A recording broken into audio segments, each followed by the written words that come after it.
खडूर चौबे जो ॻोठ मोहम्मद अली संग्रासी जे नवासिन मोहम्मद खान उर्फ पोड़ो संग्रासी मियांदाद उर्फ मियांदू करीम बख्श मिठू ऐं ॿियनि एहतिजाज कंदे इल्ज़ाम हणंदे चयो त असां कुझु टाइम पहिरियां लाल खान मरी खां कुझु मोटरसाइकिल वरिता जिन जा असां 9 लख खेस ॾेई चुका आहियूं।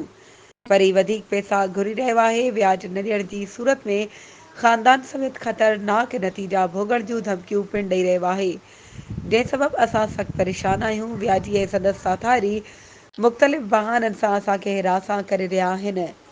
व्याजनि ऐं संदनि साथारियुनि मां असांखे जानी ऐं माली ख़तरो आहे। हू कंहिं बि वक़्तु नुक़सानु पहुचाए सघनि था। असां IG Sindh police, DIG Hyderabad, SSP Matiari समेत सभिनी वसवारनि खां घुर करियूं था त व्याजनि ऐं संदसि साथारियुनि ख़िलाफ़ कानूनी कार्रवाई करे असांखे इंसाफ़ फ़राहम कयो वञे। वधीक ख़बरुनि ऐं अपडेट्स जे लाइ असांजे चैनल खे सब्सक्राइब कयो ऐं हा, बेल आइकन खे प्रेस करणु न विसारिजो त जीअं असांजी हर नई अचण वारी वीडियो तव्हां ताईं पहुचे।